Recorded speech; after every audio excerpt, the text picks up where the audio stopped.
Hi, this is Sloover.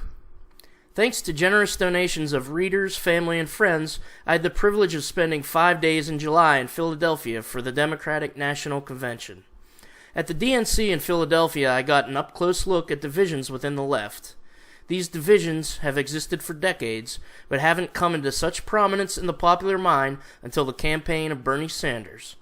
Sanders' campaign brought many independents and young people into the Democratic Party who are tired of the corporate two-party system that is marketed to the public like Coke versus Pepsi. The flavors are a bit different, but it's essentially two similar products that are both unhealthy. For the purposes of this video, I'm going to look at three groups of people considered left of center on the American political spectrum. The three groups are corporate Democrats, progressive Democrats, and leftists. Corporate Democrats are the establishment. They are only progressive to the extent that it's politically safe, meaning that until activist groups have worked hard over decades to get the establishment to recognize a group of people as human beings or a cause as humane, corporate Dems will just go along with whatever their lobbyists pay them to think or what will garner them voters. For example, Hillary Clinton wasn't in favor of legal gay marriage as recently as 2007, but announced that she was in favor of it in 2013. In a country that hasn't swung so far to the right in recent decades as the United States has, corporate Democrats would be known as moderate conservatives, and they would be right of center. Many of our current Republicans would be considered fringe lunatics. In some cases, corporate Democrats have taken positions to the right of conservative figures like Richard Nixon or Ronald Reagan.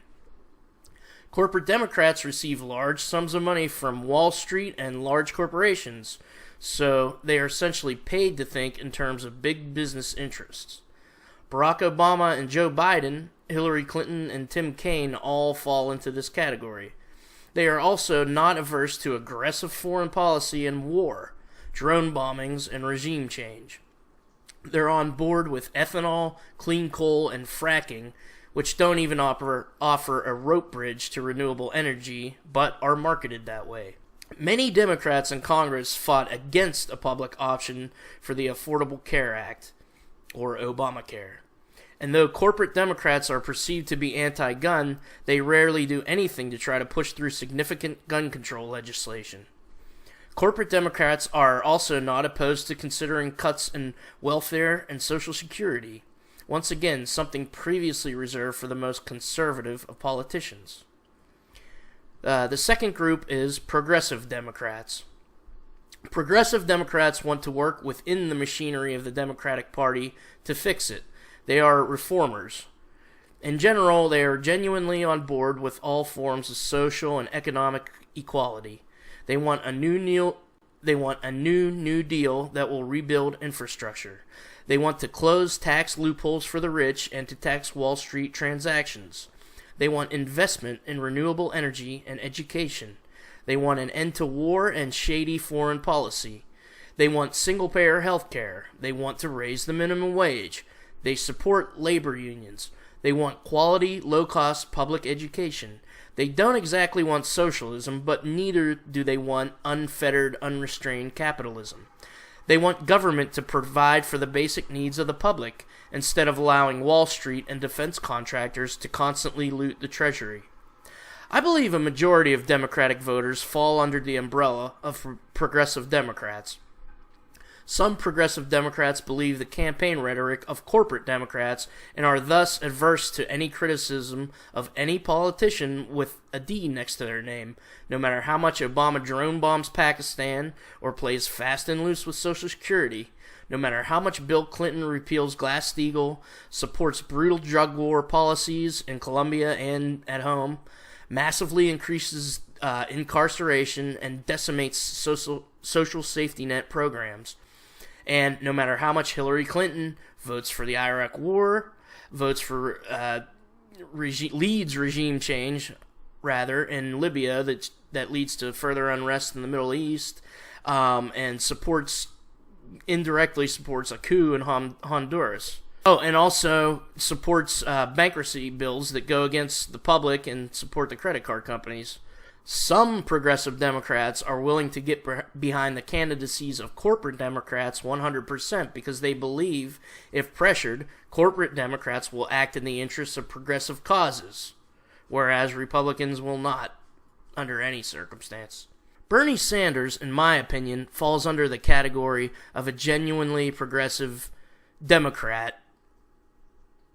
He calls himself a democratic socialist, but it's a very mild, moderate form of socialism that works within capitalism. The third group is leftists. Once again, I'm using an umbrella term. Leftists, for the purposes of this video, I'll consider everyone from the Green Party, to socialists, to Bernie or Busters, to Black Lives Matter. Leftists are more revolutionary than progressive Democrats. In general, they don't believe our current system can be improved, and for anything to change, we must have a massive overturning of a system run by corporations colluding with government.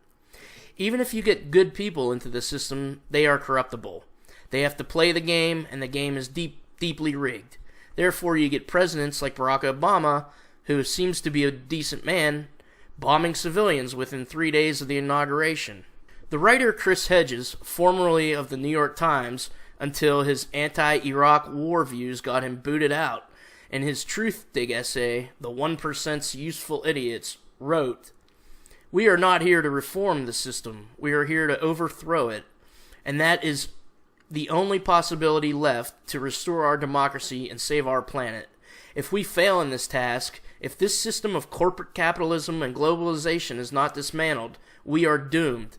And this is the reality no one wants to speak of." And another example of leftist is the Green Party's call to action, which states, "It is our responsibility to rebuild the political culture of the United States in order to stop wars of aggression, short-sighted ecological destruction, erosion of our rights, and policies that perpetuate social and economic injustice. In other words, we must fundamentally change our society's broken political system. Now is the time to discard failed ideologies and political structures and join together with flourishing global grassroots green movement to tackle real problems with real solutions."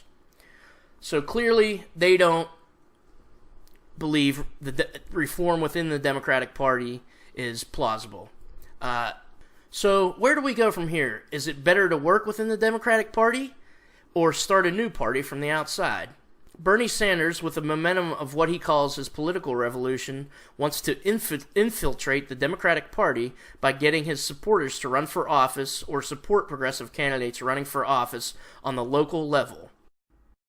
I look forward in the coming weeks to continued discussion between the two campaigns to make certain that your voices are heard and that the Democratic Party passes the most progressive platform in its history, and that Democrats actually fight for that agenda. I also look forward to working with Secretary Clinton to transform the Democratic Party so that it becomes a party of working people and young people and not just wealthy campaign contributors. It means that we can no longer ignore the fact that, sadly, the current Democratic Party leadership has turned its back on dozens of states and has allowed right-wing politicians to win elections in some states with virtually no opposition, including some of the poorest states in our country. The Democratic Party needs a 50-state strategy. We may not win in every state tomorrow, but we will never win unless we recruit good candidates and develop organizations that compete effectively in the future. We need to start engaging at the local and state level in an unprecedented way. Hundreds of thousands of volunteers helped us make political history during this last year. These are people deeply concerned about the future of our country and about their own communities. Now we need many of them to start running for school boards, city councils, county commissions, state legislatures, and governorships. State and local governments make enormously important decisions, and we cannot allow right-wing Republicans to increasingly control them. I hope very much that many of you watching tonight are prepared to engage at that level. Please go to my website at berniesanders.com/win to learn more about how you can effectively run for office or get involved in politics at the local or state level. I have no doubt that with the energy and enthusiasm our campaign has shown, that we can win significant numbers of local and state elections if people are prepared to become involved. I also hope that people will give serious thought to running for statewide offices and the United States Congress. We need new blood in the political process, and you are that new blood. Berkeley economics professor Robert Reich, former labor secretary under Bill Clinton and Bernie supporter, is also on board with supporting Hillary Clinton in November, but either reforming the Democratic Party or supporting a third party in the future. Reich's debate with Chris Hedges recently on Democracy Now! Goes to the heart of the debate between reform and revolt on the left. This is from Democracy Now! I've actually been in the center of power, and I have been doing everything I possibly can as an individual and also as a mobilizer and organizer of others to try to change what we now have. I think that voting for Donald Trump or equating Hillary Clinton with Donald Trump is insane. Donald Trump is certainly a product of a kind of system and a systematic undermining that has occurred in the United States for years with regard to inequality of income and wealth and political power. But we don't fight that by simply saying, all right, let's just have Donald Trump and hope that the system improves itself and hope that things are so bad that actually people rise up in armed resistance. That's insane. That's crazy. What we have to do is we've got to be very, very strategic as progressives. We've got to look at the long term. We've got to understand that Bernie Sanders brought us much further along than we were before the Sanders campaign. We are building a progressive movement in this country. But over the next 4 years, I don't want Donald Trump to irretrievably make it difficult, if not impossible, for us to move forward with that progressive movement. Now, I understand Hillary Clinton is not perfect. I've known her, as I said before, for 50 years. I met her when she was 19 years old. I know her strengths, and I know pretty well her weaknesses. She is not perfect. And as Chris says, you know, she is also very much a product of many of the problems structurally in this country right now. We fight those structural problems, yes, but we have got to be, at the same time, very practical about what we're doing and very strategic about what we're doing. This is not just a matter of making statements. It's a matter of actually working with and through and changing the structure of power in this country. The fact is we live in a system that Sheldon Wolin calls inverted totalitarianism. It's a system where corporate power has seized all of the levers of control. There is no way to vote against the interests of Goldman Sachs or ExxonMobil or Raytheon. We've lost our privacy. We've seen under Obama an assault against civil liberties that has outstripped what George W. Bush carried out. We've seen the executive branch misinterpret the 2001 authorization to use Military Force Act as giving itself the right to assassinate American citizens, including children. I speak of Anwar al-Awlaki's 16-year-old son. We have bailed out the banks, pushed through programs of austerity. This has been a bipartisan effort because they've both been captured by corporate power. We have undergone what John Ralston Saul correctly calls a corporate coup d'etat in slow motion, and it's over. Is Trump a repugnant personality, yes, although I would argue that in terms of megalomania and narcissism, Hillary Clinton is not far behind. But the point is we've got to break away from, which is exactly the narrative they want us to focus on. We've got to break away from political personalities and understand and examine and critique the structures of power. And in fact, the Democratic Party, especially beginning under Bill Clinton, has carried water for corporate entities as assiduously as the Republican Party. This is something that Ralph Nader understood long before the rest of us. And stepped out very courageously in 2000. And I think we will look back on that period and find Ralph to be an amazingly prophetic figure. Nobody understands corporate power better than Ralph. And I think now people have caught up with Ralph. And this is, of course, why I support Dr. Stein and the Green Party. We have to remember that 10 years ago, Syriza, which controls the Greek government, was polling at exactly the same spot that the Green Party is polling now, about 4%. We've got to break out of this idea that we can create systematic change within a particular election cycle. We've got to be willing to step out into the political wilderness, perhaps for a decade. Robert talks about, building movements. You can't build movements in a political system where money has replaced the vote. It's impossible. And the Democrats, their bedside manner is different from the Republicans.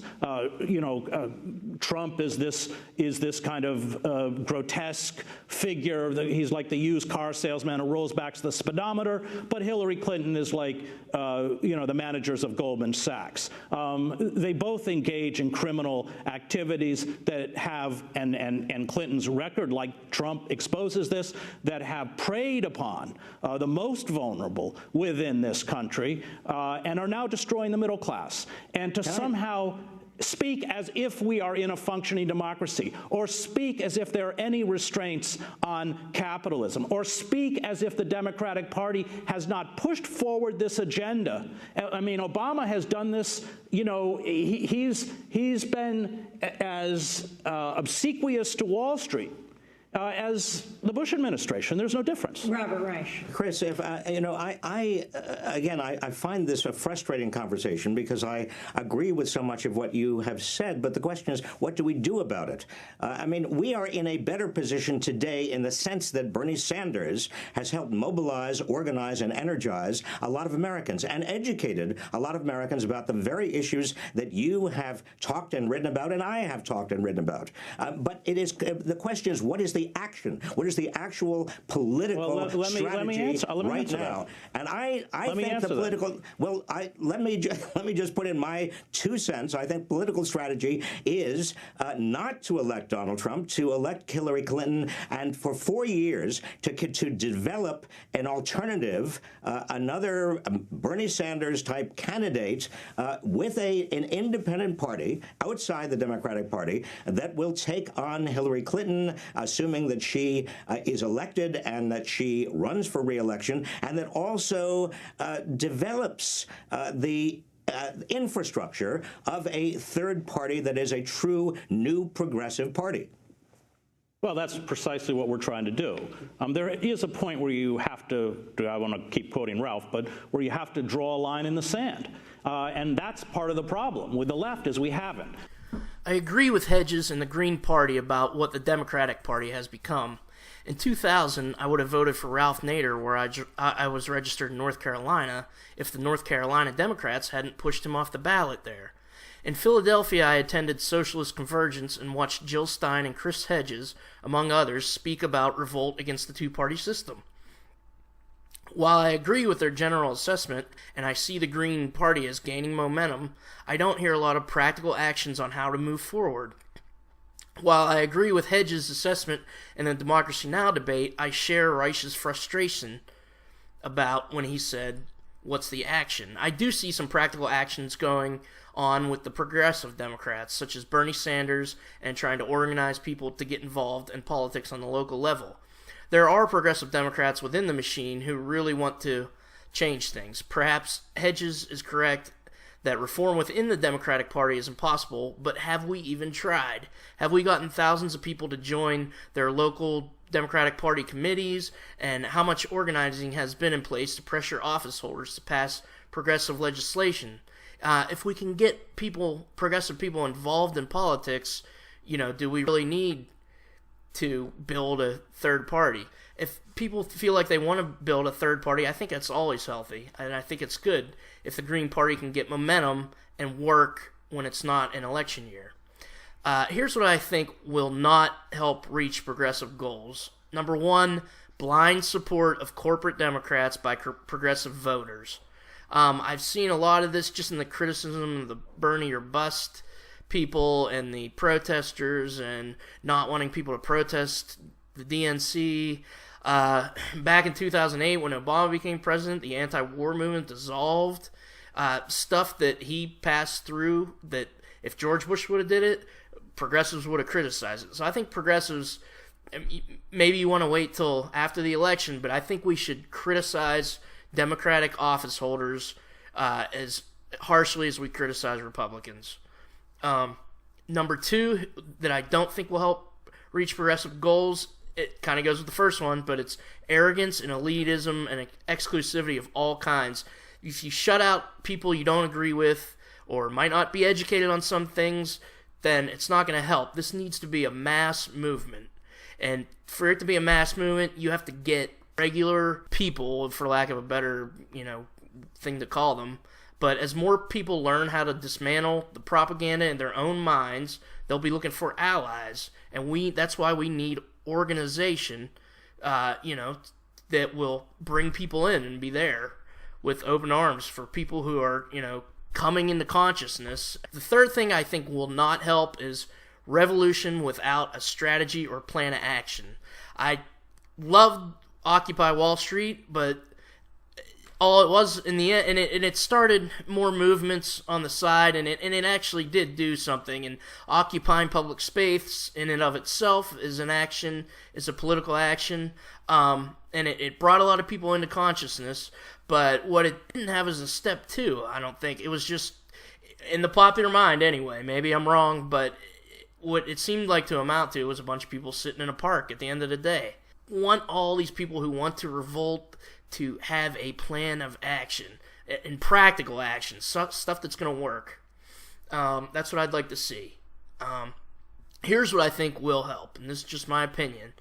If you want to work outside the machine and not work within the Democratic Party, or you could do both, which is what I'm probably going to do. Sustain nonviolent civil disobedience with clear-cut demands, goals, and strategy.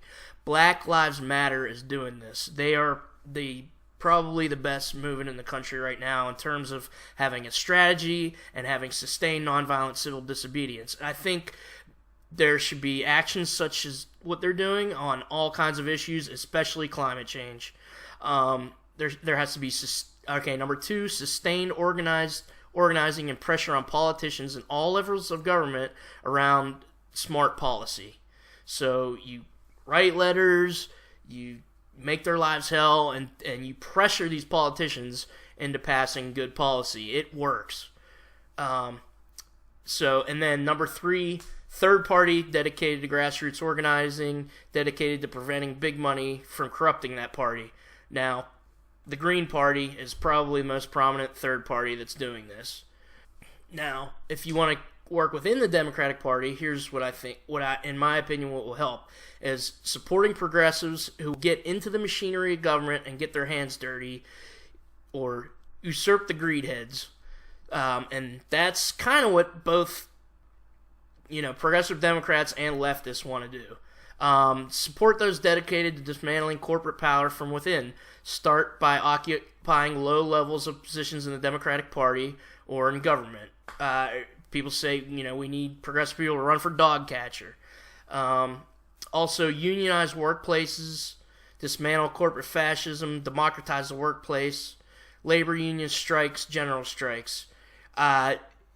Democracy, it doesn't really matter if you spend most of your time in a workplace that's not democratic, that's not taking care of workers. The fifth Fight for 15 people are doing this. They're probably the most important movement that's working against corporate power and for the power of labor.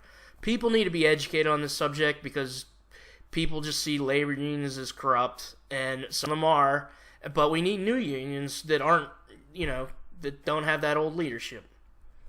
All right, so that about wraps it up, but on August 24th, I'll be attending a watch party of Bernie Sanders' campaign for Beyond the Election, Our Revolution is what it's called. And I will keep covering and supporting what I hope is a real grassroots, sustained, progressive mass movement.